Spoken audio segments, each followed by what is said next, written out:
एक एक करके करो। अंजलि की शादी कर ससुराल पहुंचने के साथ ही उसकी सास के हुक्म शुरू हो जाते हैं। हो गई शादी, बस मौज खत्म। कल से जल्दी उठकर काम पर लग जाना है। अरे माँ आज ही यहाँ आई है, इसे सब समझने के लिए कुछ दिन तो दो। मेरे और बहू के बीच की बात है, तू घर के मामले में ना बोलियो। इस पर जतिन वहाँ से अपने कमरे में चला जाता है और सास अंजलि को काम की लिस्ट सुनाने लगती है। सुबह पहले घर की सफाई करनी है, फिर कपड़े धोने हैं, साथ में खाना भी बनाना है। एक की वजह से दूसरा काम रुकना नहीं चाहिए है। जी मम्मी जी ठीक है। ये कहकर अंजलि अपने कमरे में चली जाती है। अंजलि, मम्मी हमेशा बोलती थी बहू आएगी तो उनका काम हल्का होगा, पर मुझे नहीं पता था कि वो काम हल्का करने की जगह टाल ही देंगी। कुछ नहीं होता, ये सब मैं अपने घर में भी तो करती थी, मुझे आदत है, कोई दिक्कत नहीं होगी।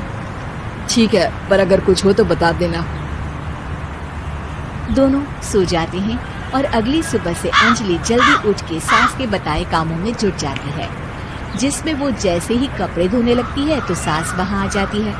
अरे सुनो, ये कपड़े ऐसे नहीं धुलेंगे, सबको डिवाइड कर फिर एक एक करके अलग अलग धोने हैं। क्या एक एक कपड़ा अलग करके? एक बार में सुनाई नहीं देता क्या? वही बोला है मैंने, लग जाओ काम पर हैं? सास की बात मानते हुए अंजलि एक एक करके कपड़े धोना शुरू करती है, जिसे करते हुए आधा दिन बीत जाता है। अरे रे, सुबह से कब दोपहर हो गई पता ही नहीं चला, अभी तो खाना भी बनाना है। अंजलि भागते हुए रसोई में जाती है, जहाँ उसकी सास पहले से ही उसे खड़ी मिलती है। खाना बना लेना, देखो पहले पकोड़े तल दो और एक एक पकोड़े अलग अलग तलना, नहीं तो कोई कच्चा कोई पक्का रह जाता है। सास की हर बात में एक एक की कहानी अंजलि के समझ में नहीं आती, लेकिन फिर भी वो बिना कुछ बोले काम करती रहती है। अगली सुबह फिर वही शुरू होता है और सास एक बार फिर खाने के समय रसोई में आती है। आज क्या बन रहा है हैं? वो जतिन ने भिंडी की सब्जी, रोटी और धनिया की चटनी बोली है, इसलिए वही बना रही हूँ। अरे वाह जी वाह, बढ़िया है। पर भिंडी एक एक करके धोना, फिर टोवेल से पोंछकर एक एक करके ही काटना, साथ ही धनिया की पत्ती भी एक एक करके ही धोना। अरे पर मम्मी जी। अरे क्या पर, सफाई का ध्यान रखना आता भी है या नहीं है? मैं ये सब सबकी हेल्थ के लिए ही तो कर रही हूँ ना, और तुम अर पर करती रहती हो हैं? सास की बातें सुन अंजलि हैरान रह जाती है। मैं तो सिर्फ सोचती थी कि जानबूझकर मेरा काम बढ़ाने के लिए ये सब करती हैं, पर ये तो काम बढ़ाने के साथ परेशान भी करना चाहती हैं। मैंने इनकी कौन सी बहस खोल दी जो इतनी दुश्मनी निकाल रही हैं? अब क्या करूं? अब अंजलि सास की बातों और हरकतों के बीच फंस जाती है। काम के लिए मना भी नहीं कर सकती, नहीं तो जाने कौन सा ड्रामा खड़ा कर दे। पर अंजलि, तुझे कुछ तो करना पड़ेगा। इतनी देर में जतिन भी वहां आ जाता है।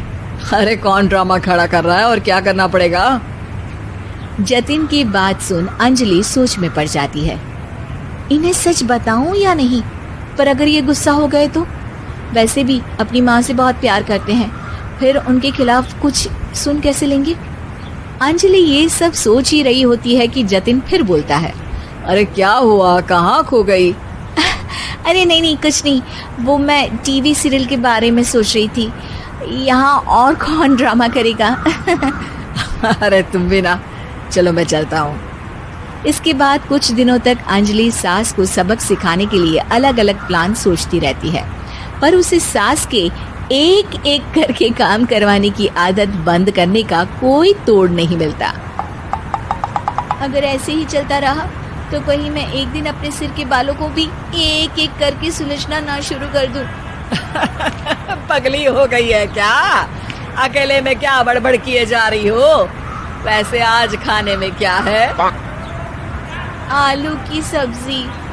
तो फिर आलू को अच्छे से काट कर उसके कटे हुए कपड़ों को एक एक करके ही धोना है। बिल्कुल, इसे कैसे भूल सकती हूँ? मेरे जी का जंजाल। अरे बातें कम काम ज्यादा है। अंजलि एक बार फिर सास के कहे अनुसार काम करने लग जाती है, जिसमें सब्जी बनाते हुए उसके दिमाग में एक आइडिया आता है और वो सास को आवाज लगाती है, मम्मी जी सुनिए जरा इधर तो आना। अंजलि की आवाज सुन सास रसोई में आती है। अरे क्या हुआ, क्यों गला फाड़ कर चिल्ला रही हो? कुछ नहीं, वो सुबह कपड़े धोने की जल्दी में नहाई नहीं थी और अब शाम की पूजा भी करनी है, तो आप जरा सब्जी देख लीजिए ना, तब तक मैं नहा कर आती हूँ। अंजलि सास को रसोई में छोड़कर नहाने चली जाती है। इसी तरह देखते देखते 4 घंटे बीत जाते हैं, लेकिन अंजलि बाथरूम से बाहर ही नहीं निकलती, जिसे देख सास उसे आवाज लगाती है। अरे बाथरूम में ही समाधि लगा ली क्या? यहाँ सब्जी बनकर ठंडी भी हो गई और अभी तक तेरा नहाना खत्म नहीं हुआ। मम्मी जी जैसे आप कहती हैं ना, मैं वैसे ही एक एक करके अपने बाल शैम्पू कर रही हूँ। तो अभी 3 घंटे और लगेंगे, तब तक काम और जतिन को खाना सर्व करना आप संभाल लेना। इस तरह अपने नहले पर बहू का दहला देख सास शॉक्ड रह जाती है, जिसके बाद से घर में एक एक करके करने का आलाप बंद हो जाता है।